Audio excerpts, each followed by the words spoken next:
Hey guys, welcome to Boxing Squared for boxing news and views from around the internet. The WBC, WBA and WBO have all updated their rankings, and there's some interesting inclusions, some interesting omissions, and also a few guys that have climbed the ranks, Joe Joyce being one of them. Tyson Fury, he's also leapfrogged Luis Ortiz in the WBC, now at number 2. But what we'll do is we'll start off in the WBA first, often one of the most confusing and complicated rankings. No different this month. A few guys that, you really scratch your head, why are they there, how did they get there, and where are they going? But if you look on screen here, so I've got last month's and also the update as of the 31st of December.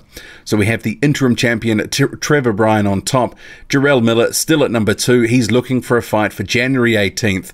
God knows who that's going to be against. 2 weeks notice. It's not going to be anyone good, although we'll probably be told what a test it is and how active he is. Seems to be the line with Miller is he's an active heavyweight, regardless of who the opponents are. We've got this purgatory situation at number 3 with Kendo, and on the WBA page it still lists Manuel Charr as the regular champion with an asterisk next to his name. So hard to say what's happening there. No doubt Charr and his legal team are trying to exhaust any option that they can to try keep that belt.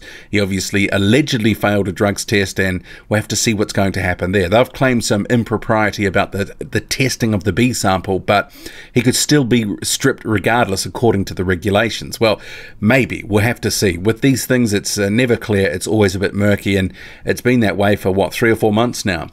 Dillian White, he is at number 4 in the WBA, no change. Joe Joyce, the big climber, rising 4 places from last month up to number 5.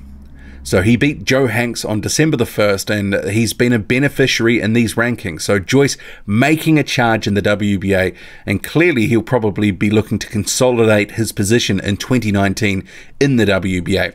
And there could be some fights for him to have too. Certainly a number of guys here that are clear targets that if they can actually stump up the cash, they might be able to get those fights.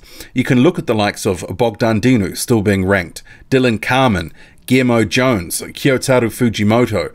You'd imagine that Joe Joyce would roll through all of those guys. Even some of these other names, he would give them a good fight, but it really depends. Are some of these other names in the WBA here willing to fight him, given the risk that he represents? He's 7-0, just beat Joe Hanks, first round KO. He's got real power in those hands, and he's looking to make a charge to a title shot. But the thing is, Joe Joyce targeting the WBA, climbing to 5th. This has been a bit of a black hole for some fighters in past years. Luis Ortiz, because of this multiple champion situation, you've got the regular champion, then you have Trevor Bryan as the interim champion, and then you have the actual champion of Anthony Joshua. You actually have to clear a lot of hurdles to actually get a title shot, because generally these guys are booked up doing whatever else, and it just ends up being a bit of a logjam. So good luck to him.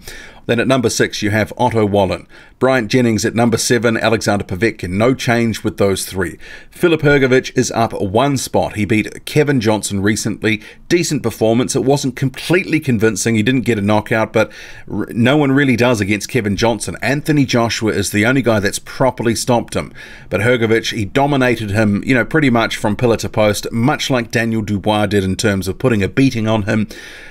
Johnson doesn't really seem to put up much of an offensive output these days, but he's a tough, rugged opponent, and for a guy like Filip Hrgović, who's only half a dozen fights deep into his career, that was a good fight to have at this stage of his career. Sergey Kuzmin, he's up 1 to 10. Kyotaru Fujimoto, now this is interesting. He enters the rankings after having not fought since September, and the guy that he fought in September was no one of note, a former blown-up middleweight. So Kyotaru Fujimoto, I have no idea how he's managed to leap into 11th spot in the rankings.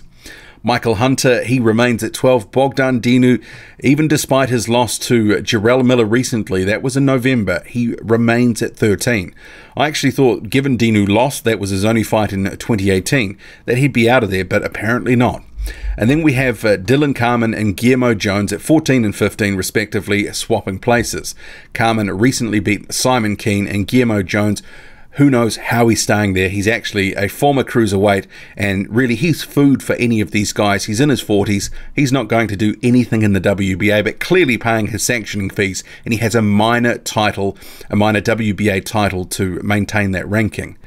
But if we go to the WBC, Dillian White, he remains at #1 spot, beat Derek Chisora.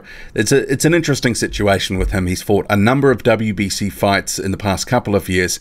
He's won all his fights since losing to Joshua in 2015. He's #1 rated, but he's not the mandatory. The guy who is the mandatory, Dominic Breazeale, is in 4th spot, which is a strange enough situation in itself, who's only had, 3 fights since his loss to Anthony Joshua in 2016. One of those was recently against Carlos Negron. Breazeale showed he's got zero defense, and he certainly can be tagged at any opportunity that you wish to hit him, but he proved he's still got power, stopping Negron late on in that fight. But the real news here is Tyson Fury leapfrogs Luis Ortiz from the previous month. He is up to #2. He recently fought Deontay Wilder, fought to a controversial draw, and the table is set for a Wilder and Fury rematch should they want it. And the WBC itself has recently sort of cleared the way for that, saying they will sanction that fight should it get made. But it has not been ordered. Let's not confuse the two. The WBC is just saying if they want to have that fight, they will make a resolution, they will sanction the fight and have a resolution to sort of make that all good, but also take care of the mandatory situation, which is Breazeale, who's at 4. And if the rematch happens, well, Breazeale is likely to have some sort of interim title fight. That would be my pick on this. Joseph Parker, who recently had a win against Alexander Flores, remains at 5. Ajit Kabayal, Derek Chisora, Alexander Povetkin, all roughly about the same spot as they were last month. Same with Adam Kanelski. It's just a sort of a bit of a swapping here and there between 6 and 9. Kubrat Pulev, after his recent victory over Hughie Fury, he enters the rankings. Previously not in there. But maybe the biggest inclusion in terms of maybe surprise value is Tony Yoka.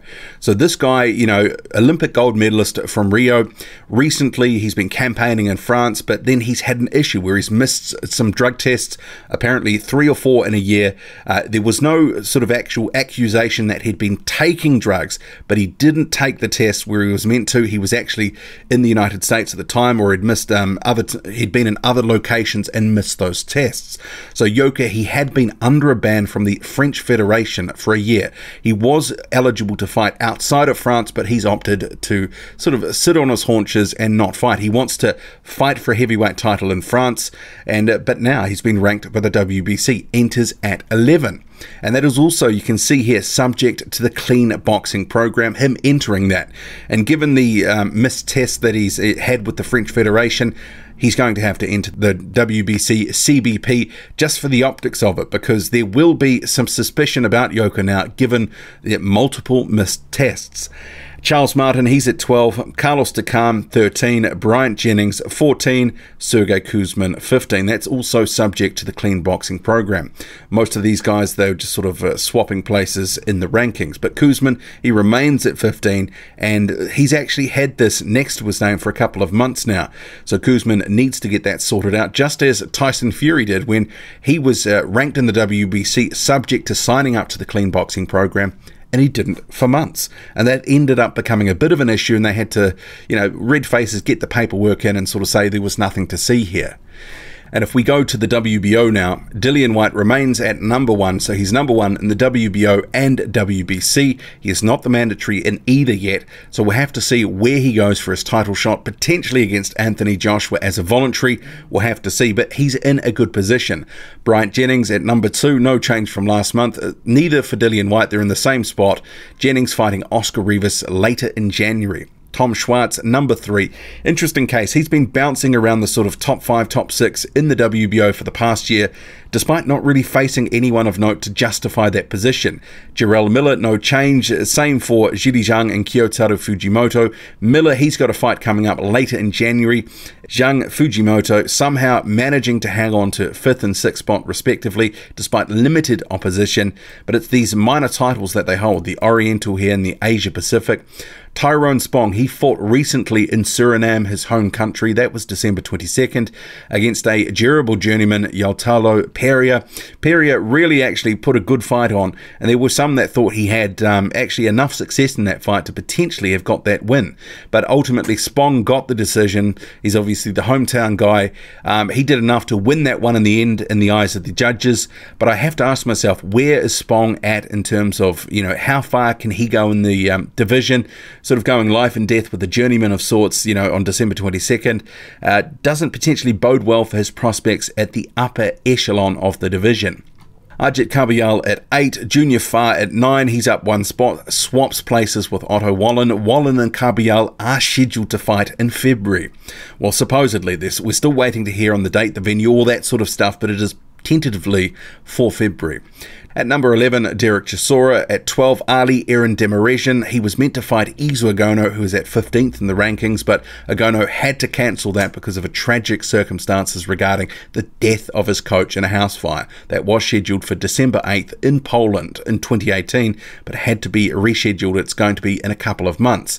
So he was the holder of the WBO Europe title, but it seems that he was either stripped of that or he vacated or whatever. But Christian Hammer, the guy at 13, he picked it up, vacant title against Michel Wallish. That was also in December 2018. Hammer, he enters the rankings off the back of that and proved he can still make some noise in the division. Wallish, he was previously unbeaten before that fight. Richard Lartey, the WBO Africa belt holder. Lartey, he's a bit of an enigma. We don't really know how good he is because he's mainly been facing guys in his home country of Ghana, but also he was scheduled to be in a couple of fights, one with Junior Farr and one with Joe Joyce, but he pulled out of those and opted for other fights instead. So we'll have to see what happens with Richard Lartey. But anyway, he remains at 14th in the rankings. So what do you make of it all? So in the WBA, Joe Joyce making a charge. You've got Tony Yoka entering the WBC at 11. Tyson Fury up to number 2 spot, leapfrogging Luis Ortiz. The poor old mandatory Dominic Brazil remains at 4th. And Dillian White, the guy who's probably been the most active out of those top 5 or 6 guys in the WBC, still at number 1, but not the mandatory. And he's also not the mandatory in the WBO yet. And I think their top rank, they will put up a fight if the WBO seeks to try and make White the WBO mandatory. We'll have to see what happens there because top rank very tight with the WBO. They will be lobbying them, no doubt. What do you make of it all? Drop a comment loud and often. Hit like, hit subscribe, follow me on Twitter, boxing_squared. I'm out.